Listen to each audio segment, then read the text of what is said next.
નમસ્કાર દોસ્તો, સ્વાગત છે આપ સર્વનું તમારી પોતાની યુટ્યુબ ચેનલ એટલે કે ઓશન જ્ઞાન લાઈવ ઉપર.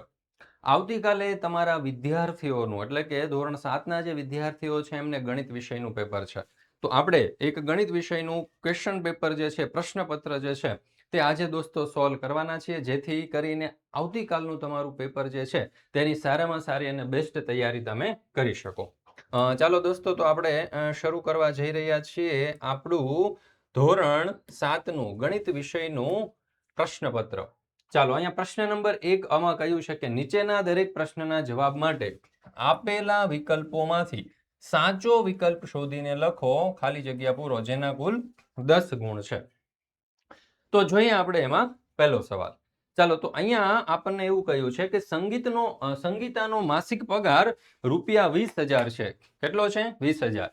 તેમાંથી ₹4,000 નો ખર્ચ કરે છે, તો તે આવકના ખાલી જગ્યા ટકા ખર્ચ કરે છે. તો જુઓ, અહીંયા આપણે એવું પદ મૂકી શકીએ કે 20,000 બરાબર 100%, તો 4,000 બરાબર કેટલા? એટલે ક્રોસ ગુણાકાર કરીએ, 4,000 ગુણ્યા 100 ના છેદમાં 20,000, મીંડા બધું ઉડાડી દઈએ એટલે અંશમાં 20 વધશે, તો આપણો જવાબ થઈ ગયો 20%. એટલે આપણો અહીંયા જવાબ આવી જશે 20%. ચાલો, ત્યાર પછી આપણે આગળ જોઈએ. નેક્સ્ટ બીજું, 25% એટલે અપૂર્ણાંકમાં ખાલી જગ્યા લખાય. 25% એટલે કે આપણે 25 ના છેદમાં 100 મૂકી દઈએ. હવે એના છેદ ઉડાડીએ તો 25 એકા 25 અને છેદમાં 25 ગુણ્યા 4, 25 ઉડી જાય એટલે જવાબ શું આવશે? 1/4. તો મિત્રો અહીંયા આપણો જવાબ થઈ ગયો 1/4. ચાલો, ત્યાર પછી આપણે નેક્સ્ટ જોઈએ. ત્રીજું, અહીંયા એવું કહ્યું છે કે 0 અને 4 ની વચ્ચે ખાલી જગ્યા સમય સંખ્યાઓ આવે. ચાલો દોસ્તો, તમે કોમેન્ટની અંદર જણાવી દો કે ભાઈ 0 અને 4 ની વચ્ચે કેટલી સમય સંખ્યાઓ આવશે. તો અહીંયા આપણો જવાબ આવશે વિકલ્પ ડી, અસંખ્ય.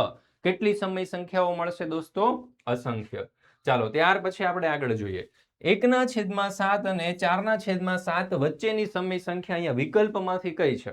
હવે એમના વચ્ચે બે સમય સંખ્યાઓ આવે, -2/7 અને -3/7. એમાંથી કઈ સંખ્યા આપણને આપેલી છે? તો કે વિકલ્પ એ આપણને આપેલો છે. તો એમાં જવાબ આવશે આપણો વિકલ્પ એ, -2/7.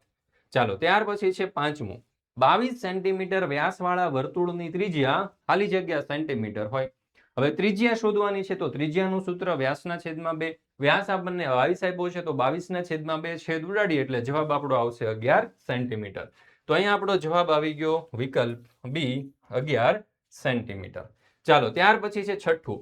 એક સમાંતર બાજુ ચતુષ્કોણનું ક્ષેત્રફળ 60 ચોરસ સેન્ટીમીટરનો સ્ક્વેર છે. જો તેનો પાયો 10 સેન્ટીમીટર હોય તો પાયા પરના વેધની લંબાઈ ખાલી જગ્યા સેન્ટીમીટર હોય. તો સમાંતર બાજુ ચતુષ્કોણના ક્ષેત્રફળનું સૂત્ર આધાર ગુણ્યા ઊંચાઈ. હવે એમાં કિંમત મૂકે તો ક્ષેત્રફળ આપણને 60 આપ્યું છે, આધાર 10 આપ્યો છે, ઊંચાઈ નથી આપી, તો ઊંચાઈ શોધવાની છે. તો ઊંચાઈ બરાબર 60 ના છેદમાં 10, મીંડું ઉડી ગયું એટલે આપણો જવાબ શું આવી જશે? 6 સેન્ટીમીટર. ત્યાર પછી સાતમું, y ને y વડે ગુણીએ. ચાલો, હવે y ને આપણે y વડે ગુણીએ તો શું થઈ જાય? y ગુણ્યા y એટલે y નો સ્ક્વેર. ચાલો, તો આ થઈ ગયો y નો સ્ક્વેર. એને 5 માંથી બાદ કરીએ તો y ના સ્ક્વેર ને આપણે 5 માંથી બાદ કરીએ તો 5 - y નો સ્ક્વેર. તો આ થઈ ગયો આપણો જવાબ વિકલ્પ ડી, 5 - y નો સ્ક્વેર.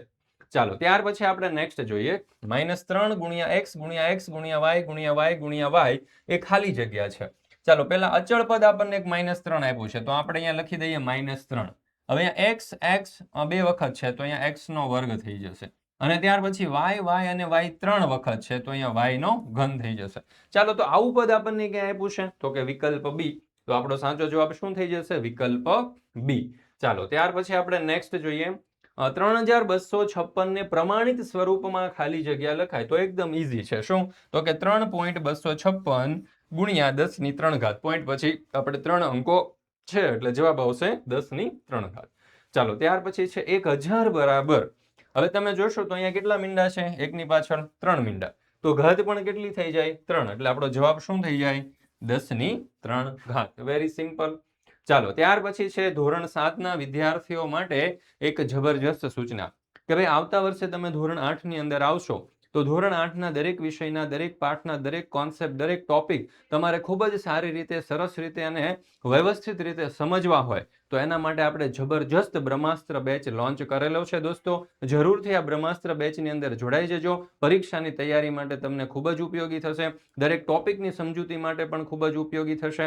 અને બીજી ખાસ મહત્વની વાત એ કે એની અંદર તમને સ્વાધ્યાય છે, ગાલા સ્વાધ્યાય પોથી છે, સ્વ અધ્યયન પોથીઓ છે, પ્રથમ પરીક્ષા છે, દ્વિતીય પરીક્ષા છે, બધા જ પ્રકારના સોલ્યુશન તમને આ બ્રહ્માસ્ત્ર બેચની અંદર મળી જવાના છે દરેક વિષયના. તો જરૂરથી આ બ્રહ્માસ્ત્ર બેચમાં જોઈન થઈ જજો. વધારે માહિતી માટે મિત્રો અહીંયા તમે જોઈ શકો છો એક મોબાઈલ નંબર પણ આપણને આપેલો છે 7046222254.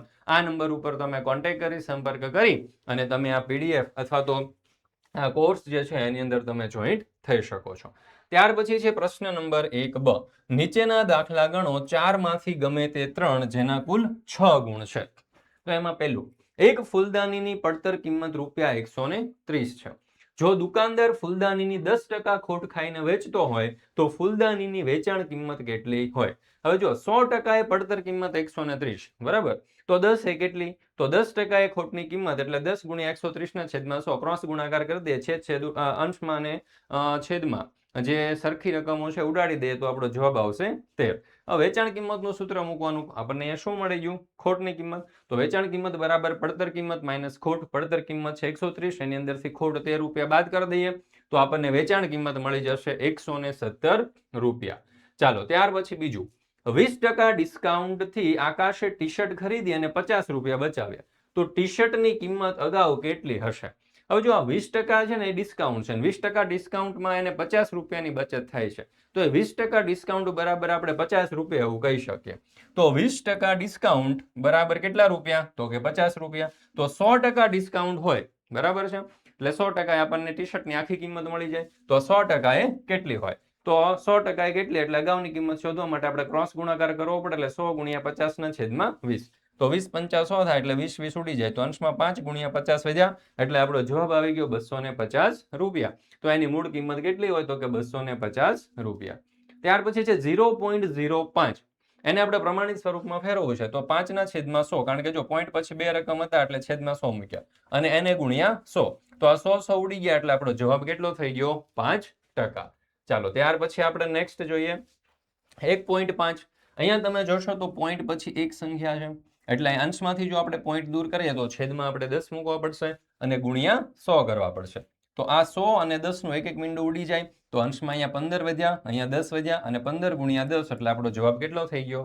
150. ચાલો ત્યાર પછી છે નેક્સ્ટ પ્રશ્ન નંબર 2a. નીચેના દરેક પ્રશ્નના જવાબ માટે આપેલા વિકલ્પમાંથી સાચો વિકલ્પ શોધી અને ખાલી જગ્યા પૂરો. એમાં પેલું 60 વિદ્યાર્થીઓના વર્ગમાં 24 વિદ્યાર્થીઓ પાસે સાયકલ છે. તો ખાલી જગ્યા ટકા વિદ્યાર્થીઓ પાસે સાયકલ છે. હવે 60 વિદ્યાર્થી બરાબર 100%. તો 24 વિદ્યાર્થીઓ બરાબર કેટલા? એટલે 24 ગુણ્યા 100 ના છેદમાં 60. બે મીંડા અહીંયા એક મીંડું ઉડી જશે, અહીંયા 6 ચોક 24, 6 ઉડી ગયા એટલે 4 ગુણ્યા 10. તો અહીંયા આપણો જવાબ કેટલો થઈ ગયો? 40%. ચાલો ત્યાર પછી આપણે આગળ જોઈએ નેક્સ્ટ. હવે અહીંયા કહ્યું છે કે જે અપૂર્ણાંકનો છેદ 100 હોય તેને ખાલી જગ્યા કહેવાય. ચાલો તો અહીંયા શું આપણો જવાબ આવશે? ટકા. જે અપૂર્ણાંકનો છેદ 100 હોય તેને ટકા કહેવાય. ચાલો ત્યાર પછી ત્રીજું, 5x અને -6x એ ખાલી જગ્યા પદો છે. તો અહીંયા આપણો જવાબ આવશે સજાતીય પદો. કેવા પદો છે દોસ્તો? સજાતીય પદો. ચાલો ત્યાર પછી જે બહુપદીમાં એક જ પદ હોય તેને ખાલી જગ્યા કહેવાય. જે બહુપદીમાં એક જ પદ હોય, એક પદ હોય તેને એકપદી કહેવાય, બે પદ હોય તો દ્વિપદી કહેવાય, બે કરતા વધારે પદો હોય તો બહુપદી કહેવાય. ચાલો ત્યાર પછી છે 2 ની 5 ઘાત અને 5 ના વર્ગમાં ખાલી જગ્યાની કિંમત વધારે છે.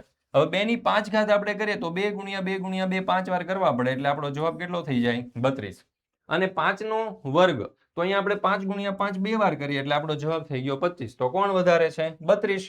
એટલે આપણે એવું કહી શકીએ કે 2 ની 5 ઘાત જે છે તેની કિંમત વધારે છે. ચાલો ત્યાર પછી આપણે આગળ વધીએ. 6 નો ઘન ખાલી જગ્યા લખાય. 6 ના ઘનને આપણે કેવી રીતે લખી શકીએ? તો બધાયને આવડતું હશે, 6 ની 3 ઘાત. ચાલો ત્યાર પછી છે નેક્સ્ટ, ચતુષ્કોણને ખાલી જગ્યાની સમમિતિની રેખા હોય. ખાલી જગ્યા સમમિતિની, જો ખાલી ચતુષ્કોણ કીધું છે, સમબાજુ ચતુષ્કોણ નથી કીધું, બરાબર? તો ખાલી ચતુષ્કોણ છે એટલે જવાબ આવશે 0. ત્યાર પછી છે વર્તુળને સમમિતિની રેખાઓ ખાલી જગ્યા હોય. કોને? વર્તુળને. ચાલો, તો વર્તુળને તો અસંખ્ય સમમિતિની રેખા હોય, કારણ કે એને તો ઘણી બધી રીતે આપણે ભાગીએ, એટલે કે ગમે જ્યાં પણ આપણે આડી લીટી મૂકીએ ત્યાંથી એના સરખા જ ભાગ પડશે. ચાલો, ત્યાર પછી આપણે આગળ સમઘનને ખાલી જગ્યા ધાર હોય છે. સમઘન હોય ને, સમઘન, એને ધાર કેટલી હોય? તો એમાં જવાબ શું આવશે દોસ્તો? 12. ચાલો, ત્યાર પછી નેક્સ્ટ, સમઘન એ ખાલી જગ્યા વસ્તુ છે. તો સમઘન જે છે તે ત્રિપરિમાણીય વસ્તુ છે. સમઘન કેવી વસ્તુ છે? ત્રિપરિમાણીય. ચાલો, ત્યાર પછી છે નેક્સ્ટ પ્રશ્ન નંબર 2બ, માંગ્યા મુજબ જવાબ લખો 4 માંથી કોઈ પણ 3 જેના કુલ 6 ગુણ છે. તો પ્રમાણિત સ્વરૂપમાં લખો -24/32. તો -24/32 એટલે 8 તેરી 24, 8 ચોક 32, 8 8 ઉડી ગયા, તો -3/4 આ થઈ ગયો આપણો જવાબ. ત્યાર પછી બીજું, આપેલ સમય સંખ્યાની વચ્ચે આવતી બે સમય સંખ્યાઓ લખો. -4/5 અને -2/3. તો -4/5 એને 6 વડે ગુણીએ એટલે -24/30, -2/3 ને 10 વડે ગુણીએ એટલે -20/30, તો -21/30 અને -22/30. ચાલો, ત્યાર પછી આપણે આગળ જોઈએ. નીચેની પદાવલી માટે પદના અવયવો લખો. 8x નો વર્ગ અને y નો વર્ગ. ચાલો, તેમાં સર્વપ્રથમ 8 છે, તો 8 ના આપણે અવયવ પાડીએ તો 2 દુ 4 ને 4 દુ 8. હવે x ના પાડીએ તો x ગુણ્યા x અને y ના પાડીએ તો y ગુણ્યા y. એટલે આપણો જવાબ શું આવી જાય? તો કે 2 ગુણ્યા 2 ગુણ્યા 2, x એટલે કે x ગુણ્યા x અને y એટલે કે y ગુણ્યા y. આ થઈ ગયો આપણો જવાબ. ચાલો, ત્યાર પછી x બરાબર -2 હોય તો નીચેનાની કિંમતો શોધો. x નો વર્ગ પ્લસ 4x માઇનસ 2. ચાલો, x બરાબર આપણે એની અંદર 2 મૂકીએ તો -2 નો વર્ગ પ્લસ 4 ગુણ્યા -2 -2. તો અહીંયા -2 નો વર્ગ એટલે કે 4, 4 ગુણ્યા -2 એટલે કે 8 અને અહીંયા -2.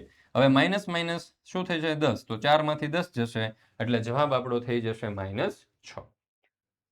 ત્યાર પછી પ્રશ્ન નંબર 3 નીચેના દાખલા ગણો. 5 માંથી ગમે તે 4 જેના કુલ 12 ગુણ છે. હવે સરવાળા કરવાના. જો અહીંયા આપણને મિશ્ર સંખ્યાઓ આપેલી છે, તો પહેલા તો મિશ્ર સંખ્યાને આપણે સાદા અપૂર્ણાંકમાં ફેરવવા પડશે. તો જો 10 નો ગુણાકાર 2 સાથે કરીએ તો 10 દુ 20 અને 20 માં 3 ઉમેરીએ તો 23, એટલે -23/10. છેદમાં જે સંખ્યા હોય એમ જ રહેશે, એમાં ફેરફાર થશે નહીં. અહીંયા છેદમાં 20 છે, અહીંયા 3 છે, તો 20 નો 3 સાથે ગુણાકાર એટલે 30, 30 વત્તા 7 એટલે કે સોરી 20 ગુણ્યા 3 એટલે કે 60 થશે. ભૂલ થઈ ગઈ. 20 ગુણ્યા 3 એટલે 60, 60 પ્લસ 7 એટલે 67, એટલે કે 67 ના છેદમાં 20. બરાબર. તો અહીંયા 23 ના છેદમાં 10, અહીંયા 67 ના છેદમાં 20. તો આ 10 અને 20 બંનેના છેદ સરખા નથી, તો છેદ સરખા કરવા માટે આપણે લસા લેવો પડશે ને લસા કેટલો આવશે? 20. હવે અહીંયા છેદમાં 10 છે એટલે આ સંખ્યાને અંશમાં અને છેદમાં આપણે 2 વડે ગુણવી પડશે. તો 23 ગુણ્યા 2 ને છેદમાં 10 ગુણ્યા 2. અહીંયા ઓલરેડી છેદમાં 20 છે એટલે એને આપણે કોઈ સાથે ગુણવાની જરૂર નથી, એટલે 67 ના છેદમાં 20. હવે 23 ગુણ્યા 2 એટલે કે 67, 67 માઇનસ 46. બરાબર. અને એના છેદમાં કેટલા? 20. હવે અહીંયા આપણને તમે જોઈ શકો છો 23 ગુણ્યા 2 એટલે કે અહીંયા થઈ ગયા 67 અને છેદમાં અહીંયા 10 ગુણ્યા અહીંયા પણ 10 ગુણ્યા 2 એટલે કે 20 અને અહીંયા પણ કેટલા? 20. અને એનાથી માઇનસ આપણે જે 46 જે છે તે આપણે બાદ કરી દઈએ. તો અહીંયા આપણો જવાબ કેટલો થઈ જશે? તો કે 21 ના છેદમાં 20. ઓકે, અહીંયા તમે જોઈ શકો છો કે આ 23 દુ જે છે ને 46 થશે, એટલે કે 67 આપણે અહીંયા આગળ લીધા છે અને આ પાછળ લીધા છે, એટલે 67 માંથી 46 બાદ થશે એટલે 21 ના છેદમાં 20 એટલે કે 1.1 ના છેદમાં 20. આ થઈ ગયો આપણો જવાબ. ચાલો, ત્યાર પછી બાદબાકી કરો. 3.1 ના છેદમાં 2 અને -2.3 ના છેદમાં 4.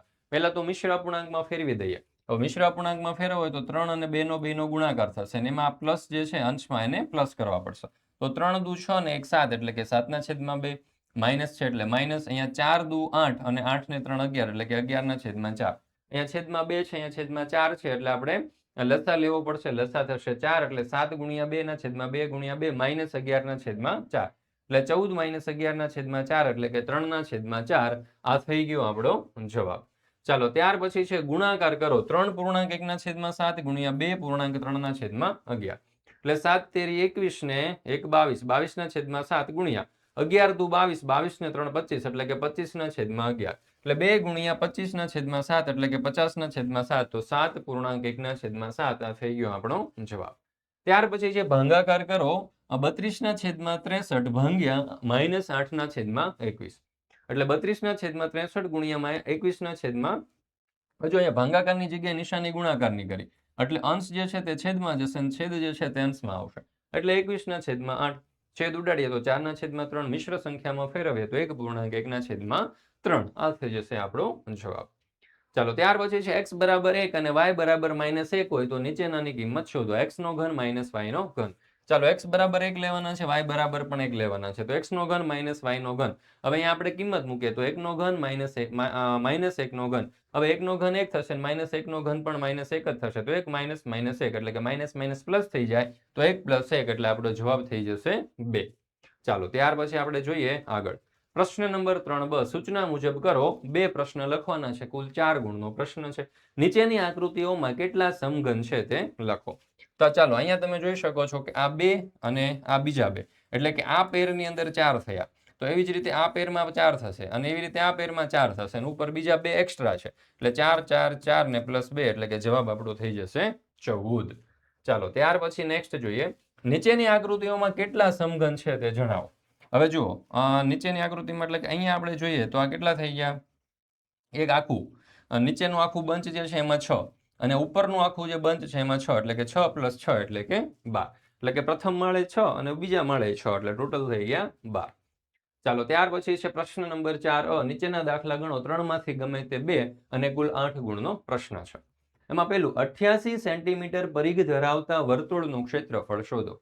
ચાલો તો વર્તુળનો પરિઘ આપણને 88 સેન્ટીમીટર આપ્યો છે. બરાબર. વર્તુળના પરિઘનું સૂત્ર શું હતું કે 2πr એટલે કે 2πr બરાબર 88. હવે 2 એટલે કે 2 પાઈની કિંમત 22/7. r આપણને નથી આપ્યા તો અહીં r રહેવા દઈએ અને બરાબર 88 આપણને આપેલા છે. હવે r ને આપણે કરતા બનાવીએ તો 88 જે છે બરાબરની આગળ આવશે, બરાબર, અથવા તો આ 2 જે છે બરાબરની પાછળ જશે તો છેદમાં જશે. 7 બરાબરની પાછળ જાય તો અંશમાં આવશે અને 22 છેદમાં જશે. એટલે r બરાબર 28 × 7/2 × 22. તો અહીંયા 88 છે તો 88 એટલે 22 × 4 એટલે 88 થશે. તો 22 ઉડી જશે, પછી 4 એટલે કે 2 તો 2 દુ 4 એટલે અહીંયા 2 ઉડી જશે. અહીંયા 2 વધશે અંશમાં તો અહીંયા તમે જુઓ તો અંશમાં અહીંયા 2 અને આ 7 વધ્યા એટલે r બરાબર 2 × 7 એટલે r ની કિંમત અહીંયા થઈ ગઈ 14 સેન્ટીમીટર. r આપણને કેટલો મળશે? 14 સેન્ટીમીટર. પણ આપણને શોધવાનું કીધું છે વર્તુળનું ક્ષેત્રફળ. વર્તુળના ક્ષેત્રફળનું સૂત્ર શું છે? તો કે πr². પાઈની કિંમત છે 22/7, r² એટલે કે 14 × 14. તો અહીંયા 7 દુ 14, 7 7 ઉડી જશે એટલે 22 × 14 દુ 28 એટલે 616 સેન્ટીમીટરનો સ્ક્વેર. આ થઈ ગયો આપણો જવાબ. ત્યાર પછી છે ત્રિકોણ XYZ માં YZ બરાબર 4 સેન્ટીમીટર. જો આ ત્રિકોણ XYZ છે એની અંદર આપણને YZ આપણને 4 સેન્ટીમીટર આપ્યા છે. હવે આ X અને M એ આપણને વેધ છે, 5 સેન્ટીમીટર આપ્યો છે અને YN જે છે, ચાલો આ Y છે અને આ N છે, બરાબર, એ 2.5 સેન્ટીમીટર આપેલો હોય. તો XZ આપણે શોધવાનો છે. હવે XZ કયો તો કે આ થઈ ગયો આપણો XZ. ચાલો તો ત્રિકોણ XYZ નું ક્ષેત્રફળ બરાબર ત્રિકોણ XYZ નું ક્ષેત્રફળ. હવે 1/2 × YZ × XM બરાબર 1/2 × XZ × YN. હવે એની અંદર આપણે કિંમત મૂકી દઈએ તો 4 × 5 બરાબર, જો અહીંયા 1/2 ને 1/2 આગળ પાછળ જે છે બંને ઉડી જશે, બરાબર. હવે YZ એટલે 4, XM એટલે કે 5 બરાબર. XZ નથી આપ્યા તો એની કિંમત નહીં મૂકીએ. YN ની કિંમત છે આપણે 25/10. ચાલો તો હવે અહીંયા XZ ને આપણે કરતા બનાવીને બાકીની બધી વિગત પાછળ જવા દે તો 20 × 10/25 છેદ ઉડાડી દે એટલે 4 × 2 એટલે આપણો જવાબ આવી જશે 8 સેન્ટીમીટર. ચાલો ત્યાર પછી આપણે જોઈએ નેક્સ્ટ. એક સમાંતર બાજુ ચતુષ્કોણનું ક્ષેત્રફળ 154.5 સેન્ટીમીટરનો સ્ક્વેર છે અને તેની ઊંચાઈ 15 સેન્ટીમીટર છે. તો આ સમાંતર બાજુ ચતુષ્કોણનો આધાર શોધો. શું શોધવાનું છે? આધાર. તો સમાંતર બાજુ ચતુષ્કોણનું ક્ષેત્રફળ બરાબર આધાર ગુણ્યા ઊંચાઈ. એકદમ એનું સિમ્પલ સૂત્ર મૂકી દો. ક્ષેત્રફળ આપ્યું છે 154.5, આધાર નથી આપ્યો તો ગુણ્યા આધાર. ઊંચાઈ આપણને આપી છે તો અહીંયા 15 લખી દઈએ. તો આધાર બરાબર 1545/15 × 10 એટલે 103/10. તો આધાર આપણને છેદ ઉડાડી એટલે મળી જશે 10.3 સેન્ટીમીટર. ચાલો ત્યાર પછી છે પ્રશ્ન નંબર 4બ. નીચેના વિધાનો ખરા છે કે ખોટા? 4 વિધાનો લખવાના છે. 75% એટલે 3/4. ચાલો તો જવાબ શું આવશે? ખરું, એકદમ સાચું છે. કેમ? તો કે જો આપણે 75% એટલે કે 75 કેટલા આવશે? 100. હવે એને આપણે છેદ ઉડાડીએ તો 25 × 3/25 × 4 તો 25 25 ઉડી ગયા એટલે 3/4 એ આપણો જવાબ, એટલે સાચું આવશે. ત્યાર પછી 0.08 ને ટકામાં 80 લખાય. તમારો જવાબ દોસ્તો કોમેન્ટની અંદર જણાવી દો. તો જવાબ શું આવશે? ખોટું. કેમ? કારણ કે હવે 0.08 છે તો આપણે પોઈન્ટ દૂર કરવા માટે છેદમાં કેટલા મૂકીશું 100 અને એને ગુણ્યા કેટલા મૂકીશું 100 બરાબર છે તો આ 100 ઉડી જશે તો જવાબ કેટલો આવશે 8 તો 8% લખાશે 80 લખાશે નહીં. ચાલો ત્યાર પછી લંબઘનને 12 શિરોબિંદુ હોય કોને લંબઘનને ચાલો સાચું આવશે ખોટું કોમેન્ટની અંદર જણાવી દેજો જવાબ આવશે ખોટું. સમઘનને 12 ધાર હોય ચાલો તો અહીંયા પણ તમારો કોમેન્ટ જણાવી દેજો જવાબ શું આવશે ખરું ખોટું ખોટું ખરું ખરું ખરું. ચાલો ત્યાર પછી પ્રશ્ન નંબર 4 ક સમાંતર બાજુ ચતુષ્કોણ માટે નીચે આપેલી માહિતી પરથી ચતુષ્કોણના ક્ષેત્રફળ શોધો. પાયો બી બરાબર 8.5 સેન્ટીમીટર ઊંચા એચ બરાબર 4.4 સેન્ટીમીટર. તો સમાંતર બાજુ ચતુષ્કોણનું ક્ષેત્રફળ બરાબર પાયો ગુણ્યા વેધ. પાયો છે 85/10 ગુણ્યા 44/10 એટલે 3740/100 મીંડું મીંડું ઉડી જશે એટલે જવાબ આવશે 37.4 સેન્ટીમીટરનો સ્ક્વેર. ત્યાર પછી છે પ્રશ્ન નંબર 4 નીચેનું કોષ્ટક પૂર્ણ કરો. એક પ્રશ્ન લખવાના છે કુલ 2 ગુણનો પ્રશ્ન છે. ચાલો ચોરસનો પરિભ્રમણનો ક્રમ અને પરિભ્રમણ કોણ.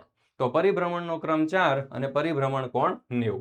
એવી રીતે લંબચોરસમાં 2 પરિભ્રમણનો ક્રમ અને પરિભ્રમણ કોણ 180. સમબાજુ ત્રિકોણની અંદર પરિભ્રમણનો ક્રમ 3 અને પરિભ્રમણ કોણ 120. એવી રીતે નિયમિત ષટકોણની અંદર પરિભ્રમણનો ક્રમ 6 આવશે અને પરિભ્રમણ કોણ આવશે 60. ત્યાર પછી પ્રશ્ન નંબર 5 માંગ્યા મુજબ જવાબ લખો. કુલ 8 ગુણનો પ્રશ્ન છે દોસ્તો. અહીંયા કીધું છે કે ઊભી પરાવર્તિત સમમિતિ હોય તેવા અંગ્રેજી મૂળાક્ષર લખો. તો જો AHIMOTUVWX અને Y આ આવશે આપણા જવાબો. પ્રતિબિંબ તુટક રેખાને આધારે ચિત્ર પૂર્ણ કરો. ચાલો તો અહીંયા તમે જોઈ શકો છો આ પ્રમાણે અહીંયા કંઈક ચિત્ર છે. આવું ચિત્ર આપણે પૂરું કરવાનું છે. તો સામેની બાજુ પણ ઓકે અહીંયા એક આમ છે હજુ. તો આ રીતે આપણે ચિત્ર પૂર્ણ કરી શકીએ. ત્યાર પછી છે આકૃતિમાં બધી જ સમમિતિની રેખાઓ દર્શાવો અને દરેક આકૃતિમાં કેટલી સમમિતિની રેખાઓ છે તે પણ લખો. તો અહીંયા તમે જોઈ શકો છો આપણે સમમિતિની રેખાઓ દર્શાવી દીધી. અહીંયા 3 થઈ બરાબર. એવી રીતે નીચેની આકૃતિઓ માટે સમમિતિની રેખાઓની સંખ્યા જણાવો. તો અહીંયા જે આકૃતિ છે એમાં સમમિતિની રેખાઓ કેટલી થશે દોસ્તો 2 થશે. ચાલો ત્યાર પછી છે નેક્સ્ટ પરિભ્રમણીય સમમિતિનો ક્રમ. સિમ્પલ છે 4 વખત આવશે કારણ કે જો 4 ખૂણાઓ છે એટલે 4 બાજુ આપણે ફેરવી શકીએ. ત્યાર પછી છે અવિભાજ્ય અવયવો પાડી અને નીચેની સંખ્યાઓને ઘાત સ્વરૂપની અંદર લખો. પહેલી સંખ્યા છે 720. 2 વડે ભાગ ચલાવે એટલે 360. પાછા 2 વડે ચલાવે એટલે 180. 2 વડે ચલાવે એટલે 90. 2 વડે ચલાવે એટલે 45. 45 નો 2 વડે નહીં ચાલે તો 3 વડે ચલાવે એટલે 15 તેરી 45. પાછો 3 વડે ચલાવે એટલે 5 તેરી 15 અને 5 એકા 5 બરાબર. તો આ બધાનો આપણે ગુણાકાર કરી દઈએ તો આ રીતે આવશે 2 ની 4 ઘાત ગુણ્યા 3 ની 2 ઘાત ગુણ્યા 5. ચાલો ત્યાર પછી છે નેક્સ્ટ કિંમત શોધો. 2 ની 4 ઘાત ગુણ્યા 3 ની 3 ઘાત ગુણ્યા 5 છેદમાં 16 ગુણ્યા 9. હવે 16 જે છે ને એને આપણે લખી શકીએ 2 ની 4 ઘાત અને 9 ને લખી શકીએ 3 નો વર્ગ એટલે 2 ની 4 ઉડી જશે બરાબર. અને અંશમાં અહીંયા 3 ની 3 છે છેદમાં 3 ની 2 છે તો એ અંશમાં જશે એટલે બાદ થઈ જશે. તો 3 ની 3 - 2 ગુણ્યા 5 એટલે કે 3 ગુણ્યા 5 તો આપણો જવાબ કેટલો થઈ જશે 15. ચાલો ત્યાર પછી આગળ સાદું રૂપ આપો 5x ની 5 ઘાત ભાગ્યા 5x નો વર્ગ - 2x નો વર્ગ. તો 3x 5 - 2 ભાગ્યા 2x નો વર્ગ એટલે કે 3x ની 3 ભાગ્યા 2x નો વર્ગ એટલે 3/2x ની 3 - 2 ઘાત એટલે 3/2 ની x ઘાત આ થઈ ગયો આપણો જવાબ. ત્યાર પછી છે પ્રશ્ન નંબર 5 ક જોડકા જોડો. એક પ્રશ્ન 4 જોડકા કુલ 2 ગુણનો પ્રશ્ન છે. પહેલો આપણને દડો છે એને આપણે ગોલક સાથે જોડીશું. બીજું જે નળાકાર છે એને આપણે નળાકાર સાથે જોડી દઈશું. ત્રીજું જે છે તે સમઘન છે અને ચોથું જે છે તે લંબઘન છે. તો આ રીતે આપણો અહીંયા જવાબ આવી જવાનો છે દોસ્તો. ત્યાર પછી તમારા માટે ખાસ મહત્વની સૂચના કે ભાઈ કોર્સને લગતી કોઈ પણ માહિતી જોતી હોય તો મોબાઈલ નંબર આપ્યો છે 70 46 22 22 54 આ નંબર ઉપર જોઈન્ટ થઈ જજો બરાબર. આ નંબર ઉપર ફોન કરી અને વધારે માહિતી મેળવી લેજો. અને બાકીના વિષયોના ક્વેશ્ચન પેપરના વોટ્સઅપ PDF સોલ્યુશન આ કાંઈ પણ જોઈતું હોય તો વોટ્સઅપ ગ્રુપમાં જોડાવાની લિંક પણ નીચે ડિસ્ક્રિપ્શન બોક્સમાં આપેલી છે. જરૂરથી જોઈન્ટ થઈ જજો. તો મિત્રો અહીંયા આપણે આ ધોરણ 7નું ગણિત વિષયનું તમારી આવતીકાલની પરીક્ષા માટેનું એક મોડલ પ્રશ્નપત્ર પૂર્ણ કરીએ છીએ. ફરી મળીશું દોસ્તો આપણે એક નવા પ્રશ્નપત્રના સચોટ અને સંપૂર્ણ સોલ્યુશન સાથે.